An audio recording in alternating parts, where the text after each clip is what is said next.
don't you look at me? Where are your manners?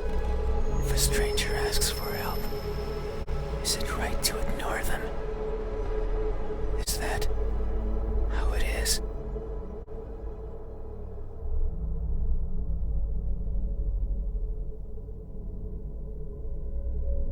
I will share a secret with you. I have never seen myself before. I don't know if my face is ugly. I don't know the color of my skin. I don't know if I'm even here. That is why I need you to open your eyes, so you can tell me how I look. But I'm also shy, so I might hide the moment you do.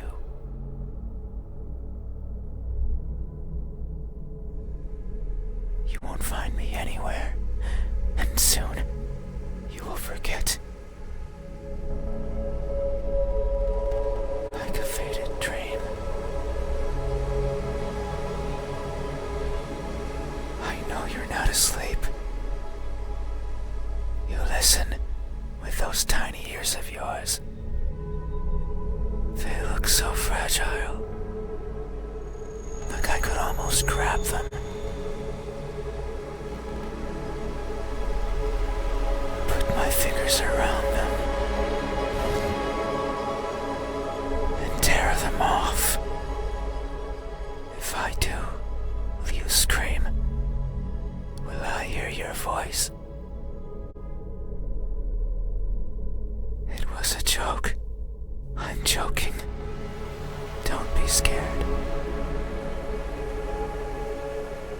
Hey, how do you think my eyes, when our gazes finally meet, what will you find? Answer me.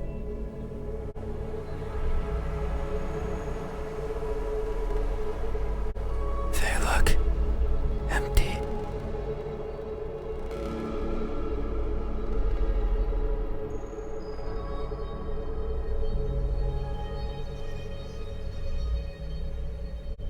That may be so. The eyes are the window to the soul. That's what someone told me. Long ago, they said that the soul was holy, bright, beautiful. Every person has one, both the good and the evil. But that person said I was the exception. That something like me couldn't possibly own something so holy, so bright, so beautiful. They looked inside of me, took a deep breath, and announced their conclusion with great fatigue.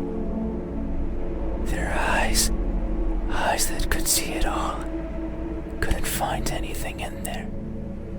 I'm sure that if you were to cut me apart, not even blood would flow out. Even if I felt it sometimes, crawling through my veins. Maybe that's why I've never seen myself before. Because I'm empty. But isn't that something to be grateful for? Because if I were to look and find nothing there, then surely I would feel disappointed. By not looking, I can ease myself of that pain. So maybe this is for the best. I can't remember who was the first to recite these words to me, nor the second, nor the third, nor the several others who came after. The only thing I remember, hey, have you ever felt so empty, so devoid of what makes everyone special, that you've embraced the void as your own? Have you? These eyes, are these my eyes?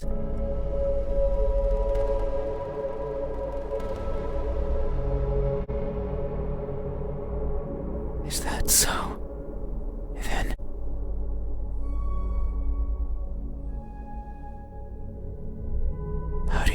blink my eyes. Look, when our gazes finally meet, what will you find? Answer me. They look lost. That may be so. I am never sure of where I am. My days consist of wandering about aimlessly, searching for something. I worry that if I'm not paying attention, what I'm searching for will slip away. The thought terrifies me. It terrifies me so much. So I always keep my eyes peeled, even if there's nothing to see.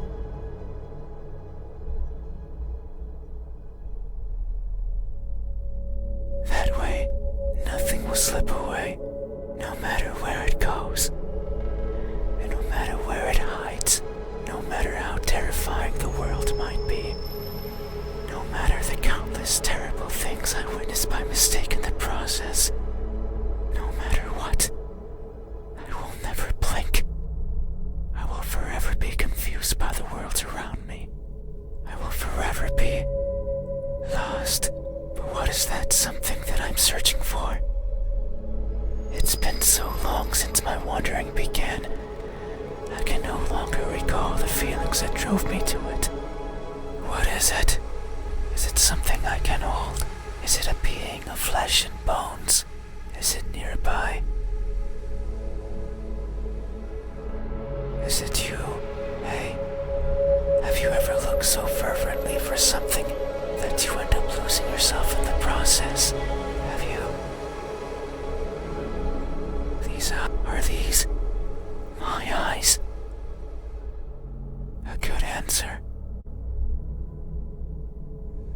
Yet there is only one way to know the truth. Open your eyes, so you won't look at me. Even though your eyes are so pretty, I can't see them, but I can imagine them behind their veil of flesh. Round like pearls, and shiny like jewels. So pretty. It's fine. We still have time. The night is still and silent.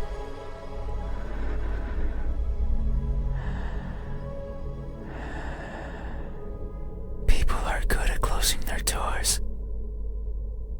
Do you know what a door is? Of course you know.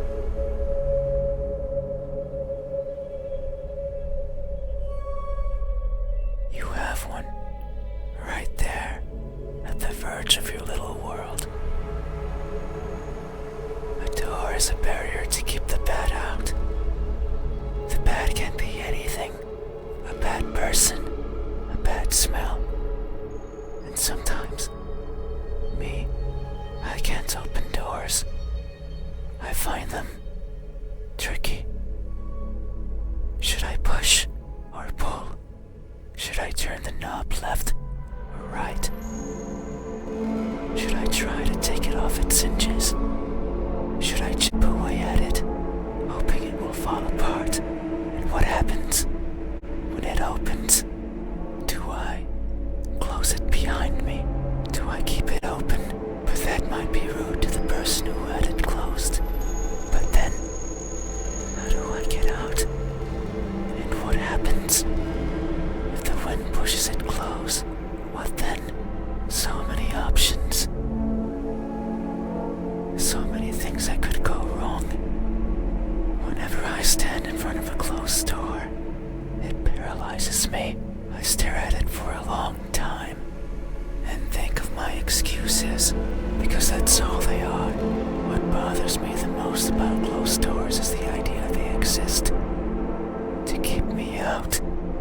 It fills me with the need to go in, so I search for a crevice or a window, anything that might be open, anything that might let me in. I'm not good with doors, but as long as there's a place where I can fit, then I can go in anywhere.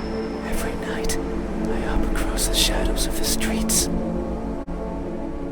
I'm careful so as to not be caught by the light. In my eternal search, I pick a place where to rest. I slip in and spend the night wherever is comfortable, without alerting anyone. Usually it's a cellar, an attic, anywhere with dust, with dirt. I feel at home there. But sometimes, just sometimes, an urge swells inside of me. The urge to be seen. So I search hard for a door that's open, for an entryway covered in darkness, and for someone to be at the other end, awake, as if expecting me. But you won't look at me, even though you had your door open for visitors. Why is that? Are you afraid? Do I scare you? No, that can't be it. We have been chatting for so long. You haven't chased me out. That means you welcome me. So I'm certain that if I were to reach out my hand, you would reciprocate and grasp it. I'm sure your hands are warm. So very warm. Because people are always warm. Hey, how do my hands look when my warmth finally meets yours? How will it feel? Answer me.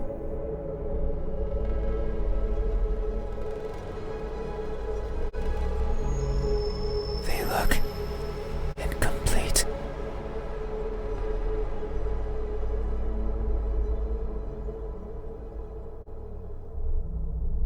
That may be so. Amidst my travels, I have lost more than I can imagine. I have left people behind. People who were my chat companions, just like you are now. So it's no wonder that by leaving them behind, I will leave parts of me as well. Things such as skin, or flesh, or bones, or anything that makes me as farewell gifts, you could say. It sounds like an excuse. And that's because it is. Because I am careless and overly curious. I can't help but wonder how everything feels to the touch. Like the crust of a tree, or the surface of a frozen lake. But sometimes I find something else, like a building engulfed in a raging fire. I think of the screams in the distance, or the suffering and death and charred skin, and wonder, how does that feel? So I put my hands to the fire. It hurts, but I tolerate it, and keep them there for long enough that the uncomfortable feeling dissipates, and the smell of charred skin starts protruding from my own.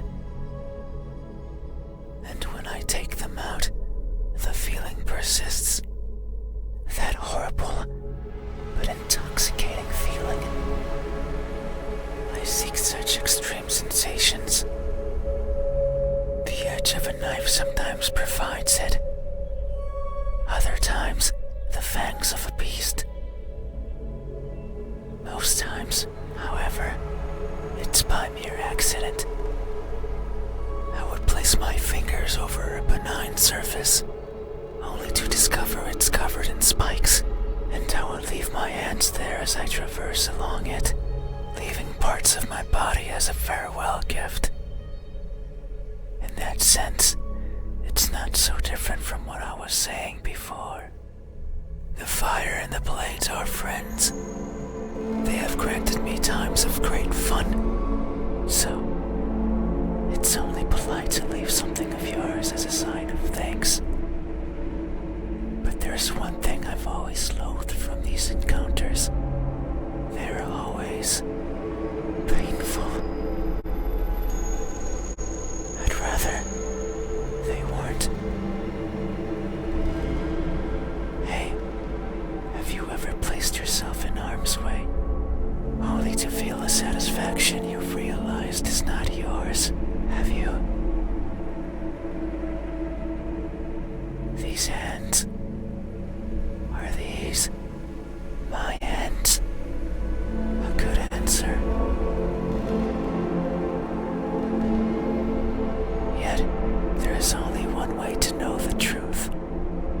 Open your eyes. So you won't look at me. Even though my hands could be the same as yours. Think about it. Maybe you and I are similar. No, I know we are. I can feel it in my skin. Oh. Can you hear it? My skin is pulsating. It has been long since this happened. It's a sign of my innermost emotions flowing out.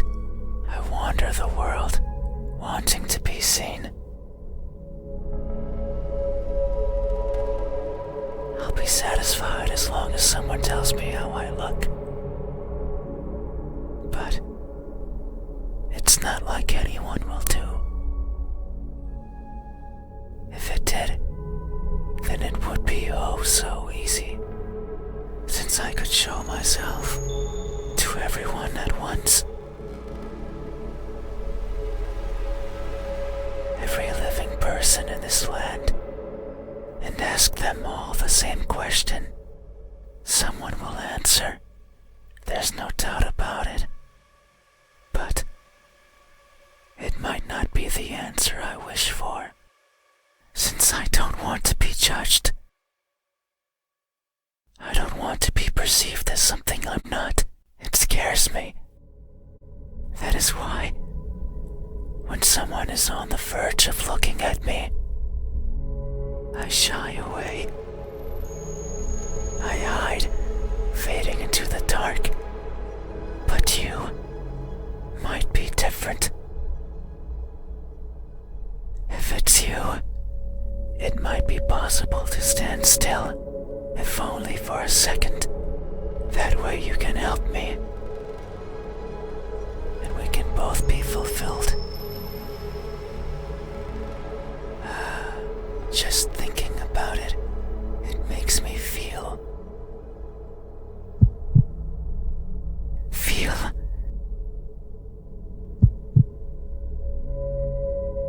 something. I cannot describe it.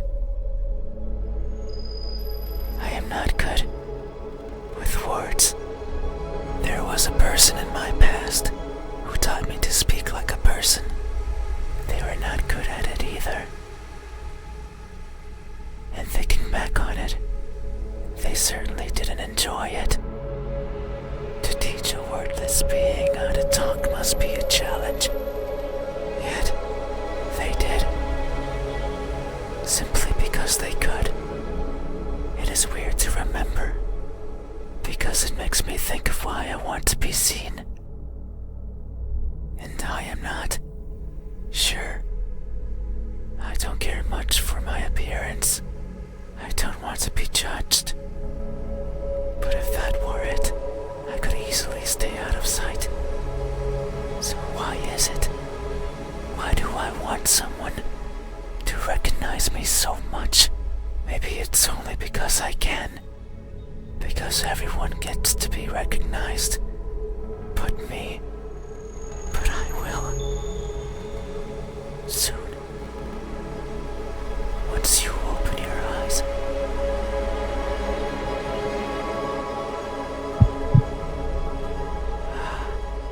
There it is again.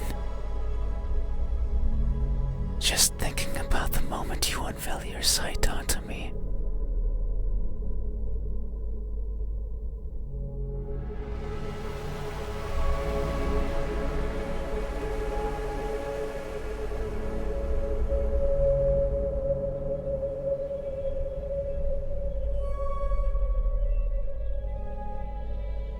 And you finally take those bed sheets off your body. And you inspect every crevice of mine. And you finally open those tight lips of yours to let me hear what I am, and to maybe even give me a name. It makes me feel, but I don't know what. Surely it would be evident if you were to look at my face. Hey, what does my expression look like when that veil of uncertainty finally disappears? What will we convey to each other? Answer me. An emotionless stare.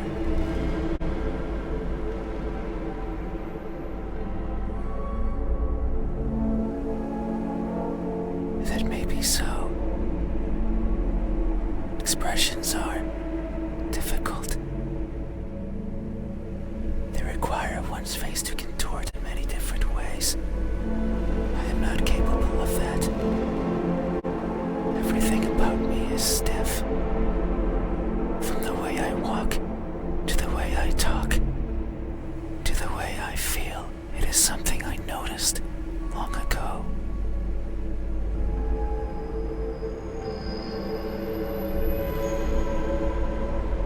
I may hurt and I may grow, but I do not change. Not in the way other people do. People interact with each other. They form connections. They experience thrills. A person becomes someone different with each passing second, turning old and perishing.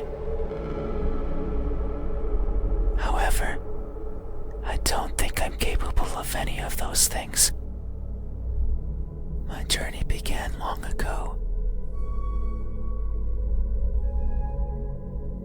Longer than any person has ever journeyed. And in my life, I have seen others born and die. Born and die. A person's existence is so fleeting. And yet, so many things happen to them. So many worthwhile memories. It is something I lack. Were I to write a book, I could not fill a single page. It's not for the lack of memories, but rather because these memories mean nothing to me. Save for a minuscule number, they are all the same, blending with each other into a mottled gray, lacking the meaning people often give to that which they care about. Perhaps if someone else had lived what I had, they would see meaning. They would treasure it. But I cannot. No matter how I try, I can't see any worth in what I do. And by extension, in what I am, I want for someone to tell me how I look. Yet, I don't see that as important. No one but me would care. So why should I care? But that doesn't mean I have never felt. I feel things. Joy, sorrow, fear. I am always feeling. And right now, I am feeling strongly. It's here in my pulsating skin. You say my expression is emotionless, that it shows nothing, and if you say so,